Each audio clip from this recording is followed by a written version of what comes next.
Os médicos determinaram um tratamento efetivo para pessoas com autismo. Chama-se respeito. A frase é de autor desconhecido e é por respeito a aproximadamente 2 milhões de brasileiros que apresentam algum tipo de transtorno do espectro autista que começa agora a segunda parte do programa sobre este tema.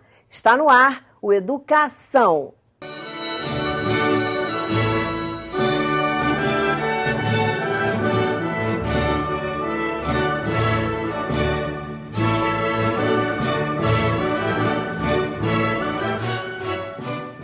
As minhas convidadas de hoje são a atriz Bel Kuttner, mãe do Davi, que tem 10 anos e é autista, e eu conto novamente com a participação de Roberta Caminha, psicóloga que trabalha com desenvolvimento infantil, e Adriana Fernandes, fonoaudióloga. Muito bem-vindas ao programa.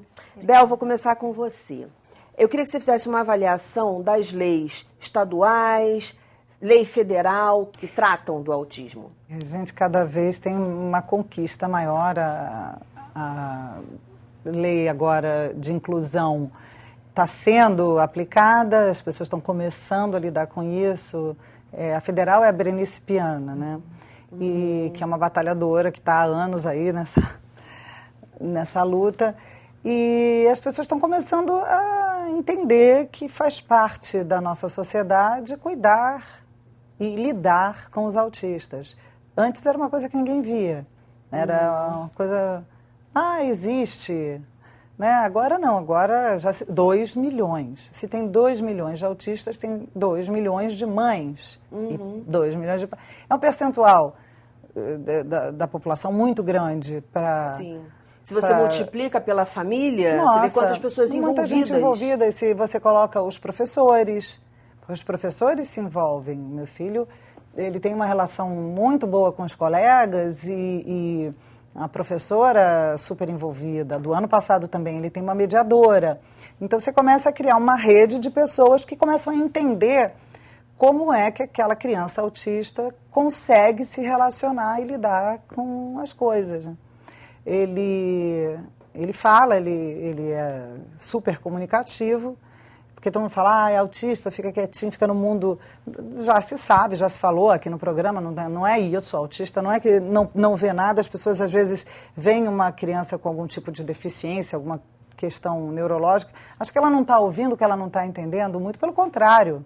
Talvez não consiga expressar e reagir àquilo, mas aquilo bate fundíssimo. Para o meu filho tem certas coisas de treinamento social que é mais complicado. Ele não consegue estar aqui falando com vocês e ignorar que tem outras pessoas no recinto. Para ele isso não existe, ele fala com as pessoas, entendeu? A gente cria certos códigos sociais, né? Que para o autista eles não fazem sentido e às vezes não interessa, né? Porque o autista é muito movido pelo interesse, pelo que desperta nele a vontade de fazer.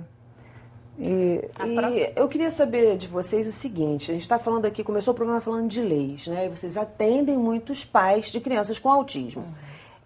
Esses pais estão se apropriando dessas leis? Porque a gente tem lei de prioridade, de dar preferência em atendimento, de ter direito a ser matriculado na rede regular, né, de semana de conscientização dos direitos do autista.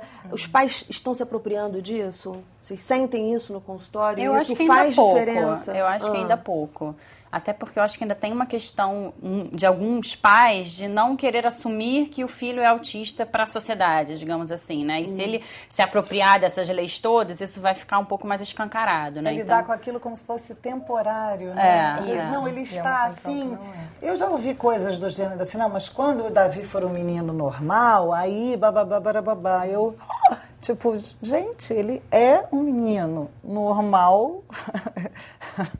Não, na verdade... cheio de características e autista. Eu tenho uma coisa com a palavra normal, sabe? Porque vem de norma. Então, será que é legal ser normal, né? Aquela pessoa que parece que é o cara das normas. É só uma palavra, mas a pessoa quando diz isso, acha assim, não, tadinho, ele vai ter probleminha, mas depois vai ter cura. E o que é cura? Quando, na verdade, a pessoa pode ser super feliz sendo autista. Agora, tentar se enquadrar num mundo feérico talvez não seja o melhor caminho para um autista. Isso não quer dizer que ele queira viver numa montanha isolado, muito pelo contrário. Sim, e esse lance, né, de norma, do normal vir da norma, e combinando com o assunto que a gente começou de lei, engraçado, a lei precisar entrar e obrigar as escolas a receber as crianças com autismo para que aí sim elas se informem, conheçam e aí tratem da melhor forma. As crianças já existem, as crianças já estão lá. Sempre existiram. Sempre existiram. E a escola precisa que a lei exista para que as obrigue a, né, se atualizar, se orientar, se informar, para que as tratem. Então, assim, é um movimento interessante mesmo, que a sociedade, enfim, o que a gente precisa para se mexer, né, para fazer alguma coisa. Com certeza. Eu tenho uma pergunta aqui de uma internauta, que é a seguinte.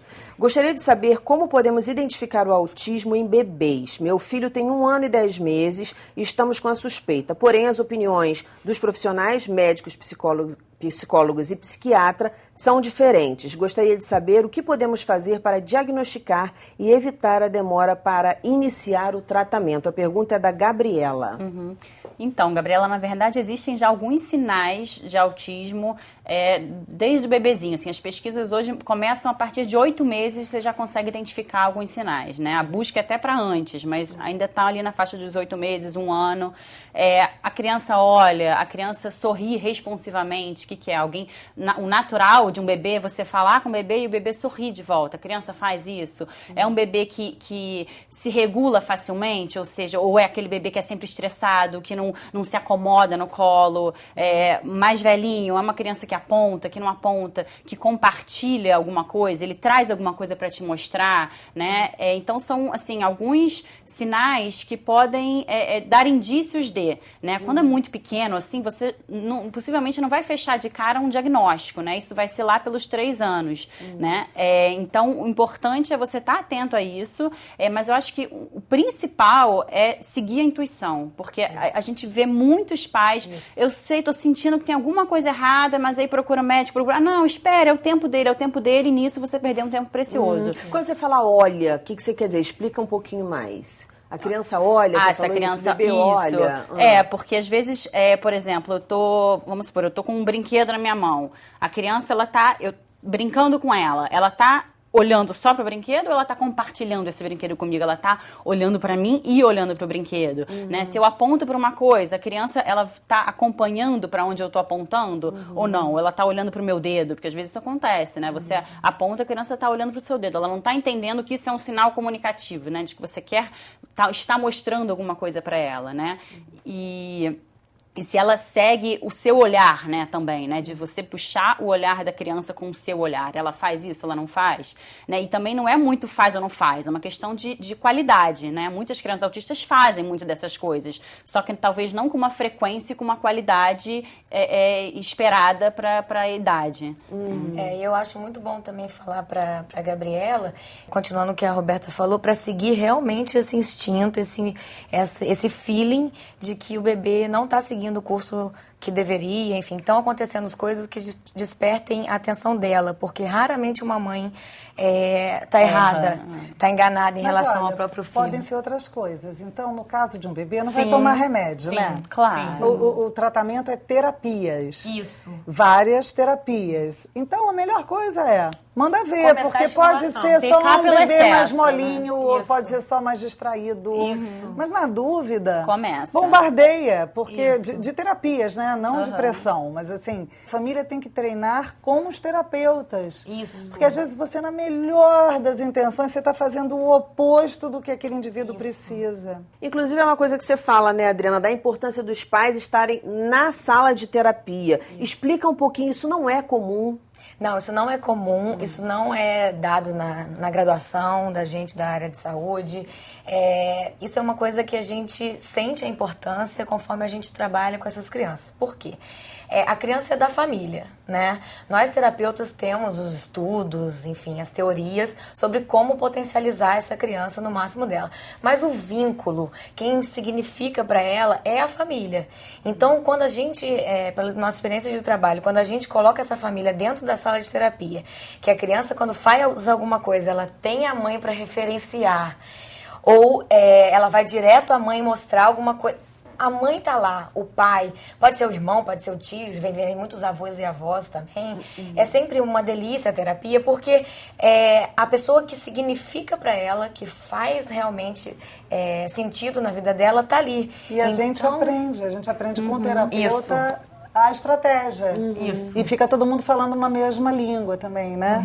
Olha só, brinca devagar, aí depois vai acrescentando. Não, tira tudo, deixa um brinquedo só. Porque às vezes, na melhor das intenções, você enche tudo de urso, de bicho, a criança não vê nada. A ideia é que o terapeuta, com o tempo, acabe sendo tipo um coach mesmo, um treinador, que tá ali meio que para orientar, ó, faz assim, calma, espera, né? Porque a criança tá a maior parte do tempo na família, não é comigo, não é com outra terapeuta, né? Então é muito importante que esteja a família pra gente poder passar pra família, ó, tenta fazer assim, você tá percebendo que agora ele tá ficando estressado com esse tipo de brincadeira, então vamos mudar, então vai mais devagar, né? Então a ideia é que a gente acabe sendo um treinador mesmo, um técnico que tá ali só monitorando. Né? Isso. E outra coisa que a gente fala para eles, para valorizarem todos os momentos juntos, a gente começa a orientar sobre a importância das refeições juntas, a importância dele separar 20 minutos, meia hora diária da vida dele, pai, mãe, para estar intenso com o filho, realmente entregue ali na brincadeira, observar ele mais. Adriana, a gente vai para o intervalo. Agora eu quero falar dessas coisas separadamente.